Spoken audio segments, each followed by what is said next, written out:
दोस्तों, यह कहानी पुनर्जन्म की कहानी का भाग 2 है।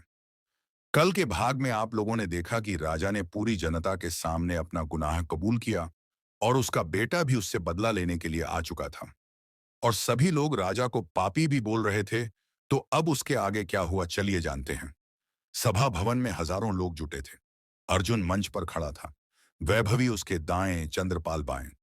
सभा प्रमुख ने पूछा, तुम क्या चाहते हो अर्जुन? इस गद्दी को या इस राज्य को छोड़कर शांति से चले जाना? अर्जुन की आवाज गूंज उठी। मैं गद्दी इसलिए नहीं चाहता कि मैं किसी का पुत्र हूं, बल्कि इसलिए चाहता हूं कि मैं उस न्याय की पहचान हूं जो इस गद्दी से खो गया था। सभा एकमत होकर गरज उठी, राजा अर्जुन की जयते जय ही जय हो। राज्य में वर्षों महान फिर से राज्याभिषेक की तैयारियां शुरू हुई। महल को सजाया गया, जनता ने उत्सव मनाया और पुरोहितों ने शंखध्वनि के साथ घोषणा की, राजा अर्जुन सत्य, न्याय और धर्म के प्रतीक। अर्जुन ने सिंहासन पर बैठते हुए आंखें बंद की और अपने पुराने स्वरूप अर्णव की स्मृति को याद किया। उसकी आंखों के कोने से एक अश्रु बहा, लेकिन सब कुछ शांत नहीं था। महल के ही एक अंधेरे हिस्से में एक बूढ़ा दरबारी विभंजन अपने कमरे में आप रही आग के सामने बैठा बड़बड़ा रहा था। वो लौटा तो है, लेकिन अब बचेगा नहीं। गद्दी का असली उत्तराधिकारी मैं बनूंगा। राजा धर्मसेन ने मुझे वचन दिया था। उसने एक संदूक खोला जिसमें था एक जहर भरी अंगूठी, एक गुप्त नक्शा और एक पत्र जिस पर लिखा था, यदि अर्जुन लौटे तो उसे खत्म कर देना। विभंजन अब अर्जुन के जीवन का सबसे खतरनाक शत्रु बनने वाला था, जो शत्रु नहीं दिखता पर सबसे गहरा वार करता है। राजगद्दी के बाद सब कुछ बदला, लेकिन वैभवी की रातों की नींद नहीं लौटी। वो अर्जुन से बोली, भैया, सबने स्वीकार किया, पर मेरे दिल में एक अजीब सी बेचैनी है, जैसे कोई अंधेरा फिर से लौट रहा है। अर्जुन ने मुस्कुराकर कहा, अब तू अकेली नहीं है वैभवी। अगर अंधेरा लौटेगा भी तो हम दोनों मिलकर उसका अंत करेंगे। लेकिन तभी बाहर एक सैनिक भागते हुए आया। राजा अर्जुन, गुप्त हथियार गृह से कुछ वस्तुएं चोरी हो गई हैं और एक रक्षक मृत मिला है। अर्जुन का चेहरा सख्त हो गया। उस रात अर्जुन ने महल के सबसे पुराने हिस्से की पहरेदारी खुद संभाली। वो जानता था कोई ऐसा है जो उसे सिंहासन पर नहीं देखना चाहता। दीवार की दरारों में से एक हल्की सी फुसफुसाहट आई, राजा नहीं बनते, राजा बनाए जाते हैं। अर्जुन ने तलवार निकाली, कौन है, बाहर आओ। लेकिन उत्तर में सिर्फ एक बाण आया जो उसके ठीक पास दीवार में धंस गया। बाण पर एक लोटा हुआ कागज बंधा था, तेरा अंत वहीं होगा जहां तेरा जन्म हुआ था, उसी तहखाने में। अर्जुन अब मानसिक द्वंद में जा चुका था। जिस राजमहल में वह पैदा हुआ, मरा और फिर लौटा, वहीं कोई छाया फिर से उसकी जान लेने पर तुली थी। वो अकेले तहखाने में गया। अंधेरा, घुटन और वो ही दीवारें जहां उसके खून के छींटे पड़े थे। क्या मैं फिर से उसी चक्र में फंसने जा रहा हूं? तभी एक परछाई तेजी से पीछे से गुजरी। अर्जुन ने तलवार घुमाई, लेकिन वहां कोई नहीं था। उसी रात चंद्रपाल अर्जुन के पास एक सीलबंद पत्र लेकर आया, जो राजा धर्मसेन की मृत्यु से पहले लिखा गया था। अर्जुन ने पढ़ा, अगर तू कभी लौटे और मेरी गद्दी ले तो विभंजन से सावधान रहना। वो तुझसे भी बड़ा धोखेबाज है। मैंने उसे वर्षों पहले एक शपथ दी थी, लेकिन वो अब शत्रु बन चुका है। अर्जुन ने तुरंत वैभवी से कहा, विभंजन को खोजो, वो ही है इस गद्दी का अगला खतरा। रात के अंधेरे में एक छत से विभंजन अर्जुन पर निशाना साध रहा था। लेकिन जैसे ही वो बाण छोड़ता है, अर्जुन तलवार से उसे हवा में ही काट देता है। विभंजन गिरता है, लेकिन मरते हुए कहता है, मैं तो मोहरा था, असली खिलाड़ी अब आएगा, जो तेरे पिछले जन्म से भी पुराना शत्रु है। अर्जुन ठिठक जाता है। यह रहा पुनर्जन्म का प्रतिशोध कहानी का भाग 7। पिछले जन्म का शत्रु, जहां रहस्य परत दर परत खुलते हैं और अर्जुन को एहसास होता है कि उसकी लड़ाई सिर्फ इस जन्म की नहीं, कई जन्मों से चली आ रही है। कुछ दुश्मन शरीर नहीं, आत्मा के पीछे पड़ते हैं, और वो तब तक पीछा करते हैं जब तक आत्मा उनका सामना न कर ले। विभंजन की मृत्यु के बाद अर्जुन कई रातों तक सो नहीं सका। उसके आखिरी शब्दों ने एक नया द्वार खोल दिया था। मैं तो मोहरा था, असली खिलाड़ी अब आएगा, वो जो तेरे पिछले जन्म से भी पुराना शत्रु है। अर्जुन ने वैभवी से पूछा, क्या हमारे राज्य के इतिहास में कोई ऐसा था जो पुनर्जन्म, आत्मा या किसी श्राप से जुड़ा हो? वैभवी ने धीरे से कहा। एक नाम वर्षों से गुप्त पांडुलिपियों में छिपा है, नाग शक्ति। कहते हैं वह एक ऐसा तांत्रिक था जो आत्मा का पीछा करता था। पुराने ग्रंथालय में अर्जुन को एक गुप्त पुस्तक मिली, आत्मशाप और जन्म चक्र। पुस्तक में लिखा था, नाग शक्ति एक ऐसा तांत्रिक जिसने अपनी मृत्यु के बाद भी आत्मा को वश में रखने की विद्या पाई। वह जिसके साथ भी वैर रखता उसका पीछा हर जन्म में करता, जब तक दोनों में से कोई पूर्णतः नष्ट न हो जाए। अर्जुन के हाथ कांप गए। उसने देखा अगले पन्ने में एक चित्र था, एक योद्धा की आत्मा जो जलते हुए खंजर से मारी जा रही थी। चित्र में चेहरा बिल्कुल अर्जुन जैसा था। अर्जुन एक रात अचानक पसीने में भीग कर उठा। उसने एक सपना देखा। वो एक घने जंगल में है, उसका शरीर घायल है और सामने खड़ा है एक विकराल तांत्रिक जिसकी आंखें जल रही थीं। मैं तुझे हर जन्म में खोज लूंगा, वो बोला। अर्जुन चीखा, तू कौन है? उसने उत्तर दिया, नाग शक्ति। अर्जुन अब समझ चुका था यह सिर्फ एक बदले की कहानी नहीं, एक श्राप का चक्र है। राजमहल की दीवारें एक रात हिलने लगीं। सैनिकों ने कहा, नींव में से किसी के चिल्लाने की आवाजें आ रही हैं। जब गहराई में खुदाई की गई तो एक पुराना तहखाना मिला। वहां एक काले धागों से लिपटी मूर्ति थी जिसके मुंह से खून टपक रहा था। मूर्ति के नीचे ताम्रपत्र पर लिखा था, अगला जन्म शुरू हो चुका है और शत्रु भी जाग चुका है। अर्जुन ने ताम्रपत्र को छुआ, तभी उसकी आंखों के सामने एक पल में पूरा जीवन घूम गया। पिछला जन्म, युद्ध, विश्वासघात और नाग शक्ति का श्राप। वैभवी ने अर्जुन से कहा, भैया मैं अब समझ चुकी हूं, नाग शक्ति तुझे नहीं, तेरी आत्मा को खत्म करना चाहता है। वो अब किसी भी रूप में लौट सकता है, किसी महलवासी के रूप में, किसी सेवक के, या किसी ऐसे रूप में जिससे तू सबसे ज्यादा प्रेम करता हो। अर्जुन की आंखें वैभवी पर पड़ी। उसे पहली बार डर लगा, कहीं नाग शक्ति ने किसी अपने को तो वश में नहीं कर लिया। महल के सबसे वृद्ध पुरोहित ने अर्जुन को बुलाया। राजन, अगर नाग शक्ति वाकई लौट आया है तो उसे केवल सप्त ज्योति मंत्र से रोका जा सकता है, लेकिन उसकी पूर्ति के लिए तुम्हें अपने अतीत के पहले सत्य स्थान तक जाना होगा, उस जगह जहां तुम्हारी आत्मा पहली बार मारी गई थी। अर्जुन ने पूछा, वो स्थान कहाँ है? पुरोहित बोला, वही जंगल जहां तूने सपना देखा था, मृतवन, जो अब शापित भूमि कहलाता है। अर्जुन ने घोषणा की, कल मैं मृतवन जाऊंगा, अपने अतीत से मिलूंगा और नाग शक्ति के अंत की शुरुआत करूंगा। वैभवी ने कहा, तू अकेला नहीं जाएगा। चंद्रपाल भी बोला, मैं भी साथ चलूंगा। अगर यह युद्ध आत्मा का है तो हम सब इसकी रक्षा के लिए खड़े होंगे। अर्जुन घोड़े पर सवार होकर महल से बाहर निकलता है। रास्ते में एक बूढ़ी औरत उसे रोकती है, उसकी आंखें सफेद और चेहरे पर गहरे निशान। वो धीमे स्वर में कहती है, तू चाहे 7 जन्म भी ले ले, नाग शक्ति हर बार तुझे पहले ढूंढेगा, क्योंकि तेरा पाप केवल तेरा नहीं, तेरे पूरे वंश का है। अर्जुन रुकता है। पाप? कौन सा पाप? औरत मुस्कुराती है, जो तूने पिछले जन्म में उसकी बेटी के साथ किया था। अर्जुन स्तब्ध रह जाता है। कुछ जंगलों में सिर्फ पेड़ नहीं, आत्माओं के घाव भी उगते हैं। अर्जुन, वैभवी और चंद्रपाल एक सूखे पथरीले जंगल के सामने खड़े थे। पुरोहित ने चेताया था, मृतवन कोई आम जंगल नहीं, वहां जो देखोगे वो भ्रम भी हो सकता है और तुम्हारा अतीत भी, लेकिन तुम अपने मन का नियंत्रण खो बैठे तो तुम खुद से भी हार जाओगे। अर्जुन ने गहरी सांस ली और पहला कदम जंगल में रखा। झाड़ियों ने जैसे सिसकारी ली, हवा की आवाज में कराह सुनाई दी, वापस लौट जा। जंगल के अंदर पहुंचते ही हर दिशा में कोहरा फैल गया। चंद्रपाल को अचानक उसकी मृत मां की आवाज सुनाई दी, बेटा मेरी तलाश मत कर, यहां सिर्फ मौत है। वहीं वैभवी को उसके बचपन का चेहरा दिखाई दिया, एक छोटा बच्चा जो पेड़ की डाल पर झूल रहा था। लेकिन जब वह पास पहुंची, उसकी आंखें काली और खाली थीं। अर्जुन ने उन्हें चेताया, जो देख रहे हो वो झूठ है, ये आत्माओं का जंगल है, हमें एक दूसरे का हाथ पकड़े रखना है। लेकिन तभी वैभवी अचानक गायब हो गई। वैभवी की चीखें गूंजती रहीं, लेकिन ध्वनि दिशाहीन थी।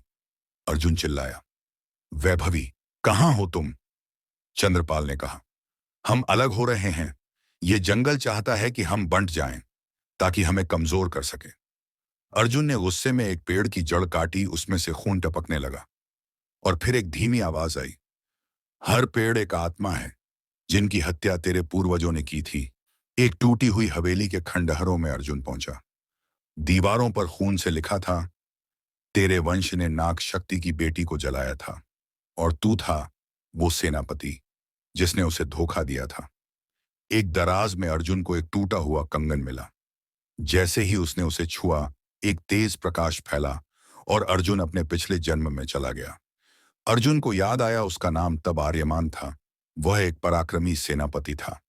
उसने नाग शक्ति की बेटी नागिनी से प्रेम किया था, लेकिन राज्य की आज्ञा के कारण उसने उससे विवाह नहीं किया, बल्कि उसे बंदी बनाकर राजा को सौंप दिया। राजा ने नागिनी को जीवित जला दिया था और नाग शक्ति ने तब अर्जुन को शाप दिया था, तेरी आत्मा तब तक भटकेगी जब तक तू मेरी बेटी का न्याय नहीं करेगा।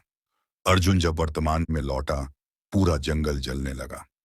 एक चक्र के बीच एक परछाई खड़ी थी, उसकी आंखों से आग निकल रही थी और उसका हाथ नागों से लिपटा हुआ था। वो गरजा, याद आया तुझे? तूने मेरी बेटी को मारा, अब मैं तुझे हर जन्म में जलाऊंगा। अर्जुन तलवार निकालता है। नाग शक्ति, इस बार तेरी नहीं, तेरी नफरत की अंत यात्रा होगी। नाग शक्ति की शक्ति की आत्मा हवा में लहराई और जमीन से सैकड़ों नाग निकले। अर्जुन मंत्रों को याद करता है, पुरोहित ने जो सिखाए थे, सप्त ज्योति मंत्र। उसने तलवार पर मंत्र पढ़े, तलवार जल उठी। नाग शक्ति की आत्मा हंसी, मंत्र से नहीं, पाप से लड़। क्या तू स्वीकार करता है अपनी भूल? अर्जुन चिल्लाया, हाँ, मैंने नागिनी से प्रेम किया था और मैं ही उसका हत्यारा भी बना। मैं पापी हूं, लेकिन अब मैं पश्चाताप के साथ तुझसे लड़ूंगा। तलवार और तंत्र का युद्ध शुरू हुआ। बिजली, आग और हवाओं का तूफान बन गया। नाग शक्ति ने वैभवी को जंजीरों में जकड़ रखा था। इस बार मैं तुझे तेरी बहन के सामने मारूंगा, ताकि वो भी तड़पे जैसे मेरी बेटी तड़पी थी। लेकिन तभी वैभवी ने एक तांत्रिक तलवार उठाई और चिल्लाई, मेरे भाई का पाप अब मुझसे धुलवाओगे। वो जंजीरों से बाहर निकलकर नाग शक्ति पर वार करती है और अर्जुन उसकी आग में आखिरी वार करता है। नाग शक्ति की आत्मा चीखते हुए धुएं में बदल जाती है। जंगल में अचानक प्रकाश फैलता है। हर आत्मा शांत हो जाती है। एक स्त्री की कोमल आवाज आती है, आर्यमान, अब तू मुक्त है। अर्जुन की आंखें भर आती हैं। शत्रु मिटता है, पर उसका प्रभाव नहीं। और जहां प्रेम ने गलती की हो, वहां न्याय अधूरा रहता है। मृतवन से लौटते हुए अर्जुन, वैभवी और चंद्रपाल चुप थे। जंगल पीछे छूट चुका था, लेकिन उसका असर अभी भी तीनों के चेहरों पर झलकता था। महल में प्रवेश करते ही माहौल अजीब सा था। सैनिकों की आंखें झुकी थीं, दासी डरती नजर आ रही थी और राज्य में उदासी पसरी हुई थी। राजपुरोहित ने अर्जुन को अलग बुलाकर कहा, जब से आप गए, महल में कोई रहस्यमय शक्ति घूम रही है। कई सेवक लापता हो चुके हैं और दरबार में कोई आपकी सत्ता को चुनौती दे रहा है। दरबार में पहुंचते ही अर्जुन को सूचना दी गई, कौशल राज लौट आया है। कौशल राज राजा विराट का छोटा भाई, जो वर्षों पहले सत्ता की लालसा में राज्य छोड़कर गया था। वह दरबार में एक भारी तलवार के साथ बैठा था। उसकी आंखें लाल थीं और चाल में अजीब ठहराव था। उसने कहा, भतीजे अर्जुन, मैंने सुना तू आत्मा के युद्ध जीत कर आया है, पर क्या तू दरबार की राजनीति जीत पाएगा? राज्य में अफवाहें फैल रही थीं कि वैभवी अब पहले जैसी नहीं रही। कुछ लोगों का कहना था वो मृतवन से कुछ साथ लाई है। अर्जुन को भी उसकी बातों और स्वभाव में थोड़ा अंतर महसूस होने लगा था।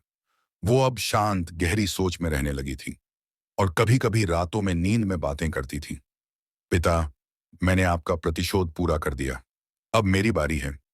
क्या नाग शक्ति की आत्मा सच में नष्ट हुई थी, या उसका अंश कहीं वैभवी में समा गया था? राजपुरोहित ने अर्जुन को एक गुप्त शास्त्र दिखाया। शत्रु की आत्मा के अंतिम अंश को भी अगर समय पर मुक्त न किया जाए, तो वो किसी प्रिय के शरीर में प्रवेश कर जाता है। और फिर उसने कहा, नाग शक्ति की आत्मा के 7 हिस्से थे, तुमने सिर्फ 6 जलाए। अर्जुन को सब समझ में आ गया। 7वां अंश वैभवी में है। अर्जुन के सामने सबसे कठिन निर्णय था, अपनी बहन को बचाना या राज्य को। उसने वैभवी को एकांत में बुलाया और पूछा, सच बता वैभवी, क्या तू अब भी मेरी बहन है? एल वैभवी ने मुस्कुराकर कहा, तेरा अपराध सिर्फ नागिनी से नहीं था भैया। मेरा पुनर्जन्म सिर्फ तेरा साथ देने के लिए नहीं हुआ। मुझे भी न्याय चाहिए।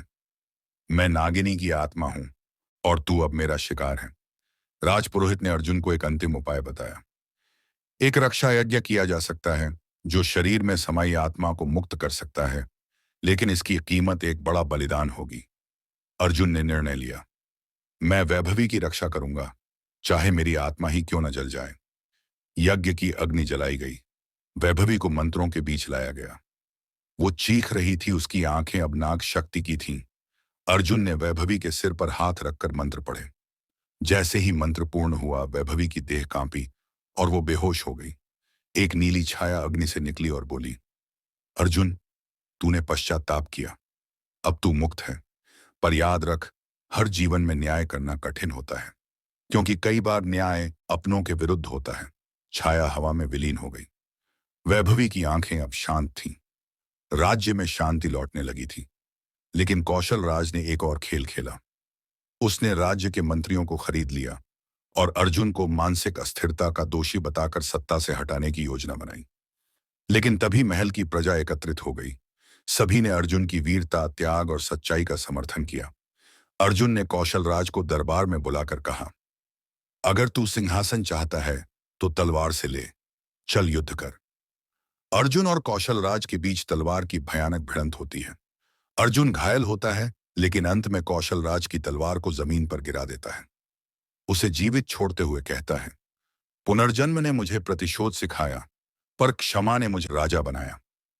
कौशल राज सिसकता है और महल से निर्वासित हो जाता है। जिसने जीवन के हर मोड़ पर अपनी आत्मा को टुकड़ों में बांटा हो, उसे राजा नहीं, उत्तराधिकारी कहा जाता है। कौशल राज को हराने के बाद राज्य में पहली बार सन्नाटा नहीं, शांति थी। जनता खुश थी। महल फिर से जीवित हो गया था। लेकिन अर्जुन की आंखों में अब भी रातें सोई नहीं थीं। वो अक्सर आकाश की ओर देखता, मानो कोई प्रश्न अब भी अनुत्तरित हो। वैभवी अब पहले जैसी दिखने लगी थी, लेकिन भीतर कुछ बदल गया था। उसकी आंखों में अब डर नहीं, एक परिपक्व गहराई थी। एक दिन राजपुरोहित ने अर्जुन को बुलाकर कहा, राजा बनने के लिए तूने पाप, पश्चाताप और प्रतिशोध का मार्ग तय किया, लेकिन अब तुझे उत्तराधिकारी चुनना है, वो जो तुझसे बेहतर हो, निष्पक्ष हो। अर्जुन हैरान हुआ, मैं अभी तो बैठा भी नहीं, और उत्तराधिकारी? राजपुरोहित बोला, राजा सिंहासन पर बैठने के बाद नहीं, उससे उतरने की क्षमता में बड़ा होता है। अर्जुन ने दरबार बुलाया। हर मंत्री, सेनापति, दासी, पुजारी और जनता की भीड़ थी। अर्जुन ने कहा, आज मैं तुम्हारे समक्ष दो फैसले सुनाने जा रहा हूं। पहला, इस राज्य का नया संरक्षक कौन होगा। दूसरा, मेरी आत्मा अब क्या मार्ग चुनेगी। हॉल में सन्नाटा था। अर्जुन ने आगे कहा, मेरा उत्तराधिकारी कोई योद्धा नहीं होगा, न ही कोई राजा का रक्त। मेरा उत्तराधिकारी होगा चंद्रपाल, जिसने न रक्त मांगा न राज्य, सिर्फ सच्चाई के लिए लड़ा। चंद्रपाल उठ खड़ा हुआ। वो हक्का बक्का था। मुझे नहीं चाहिए कोई ताज। अर्जुन मुस्कुराया, इसीलिए तू योग्य है। उस रात अर्जुन महल की छत पर अकेला बैठा। वैभवी आई और पूछा, अब क्या करोगे भैया। अब तो सब ठीक है। अर्जुन ने चुपचाप आकाश की ओर देखा और बोला, मैंने अपने जीवन में प्रेम किया, धोखा दिया, बदला लिया और न्याय भी किया। अब मैं मुक्ति चाहता हूं। मैं संन्यास लूंगा। ये सिंहासन अब मेरा नहीं, मेरे कर्मों का बोझ है। तीसरे दिन भोर में अर्जुन एक साधु का वेश धारण कर महल के द्वार से बाहर निकला। जनता चीखती रही, राजा रुको, तुम ही हमारे न्याय हो। लेकिन अर्जुन मुस्कुराकर बोला, अब से चंद्रपाल न्याय है। मैं तो केवल उसकी छाया था। महल की ऊंचाई से वैभवी उसे जाते देख रही थी। उसकी आंखों से एक ही शब्द निकला, आर्यमान, अब तू मुक्त है। कभी कभी न्याय सिर्फ तलवार से नहीं, आत्मा से होता है। और पुनर्जन्म सिर्फ बदले के लिए नहीं, पूर्णता के लिए होता है। दोस्तों की ये थी पुनर्जन्म का प्रतिशोध। एक ऐसी कहानी जो सिर्फ बदले की नहीं, आत्मा की मुक्ति और न्याय की गहराई को छूती है। अगर आपको ये कहानी थोड़ी भी अच्छी लगी हो तो स्टोरी हब चैनल को सब्सक्राइब करना ना भूलें। आपके एक लाइक और एक शेयर से हमारा हौसला बढ़ता है और हम आपके लिए ऐसी ही नई, रहस्यमयी और दमदार कहानियां लाते रहते हैं। हम जानना चाहते हैं आपको किस तरह की कहानियां पसंद हैं। डरावनी, रोमांचक, ऐतिहासिक या आत्मा को छू लेने वाली भावुक कहानियां। और अगर आपके पास खुद की कोई अनसुनी कहानी है, कोई किस्सा, कोई रहस्य जो आपने सुना हो या महसूस किया हो, तो कमेंट में जरूर बताइए। हो सकता है अगली कहानी उसी पर आधारित हो। एक बात और, दोस्तों, आप हमारी कहानियां सुन तो लेते हो, लेकिन कमेंट नहीं करते। हमें पता नहीं चलता कि आप कौन हैं, क्या सोचते हैं। प्लीज एक छोटा सा नाइस, गुड या लव्ड इट भी हमारी टीम को बहुत बड़ा मोटिवेशन देता है। तो अगली बार जब आप कहानी सुने, लाइक करें, शेयर करें, सब्सक्राइब करें और हाँ, एक प्यारा सा कमेंट जरूर करें। मिलते हैं अगली कहानी में, सिर्फ स्टोरी हब पर, जहां हर कहानी एक रहस्य होती है।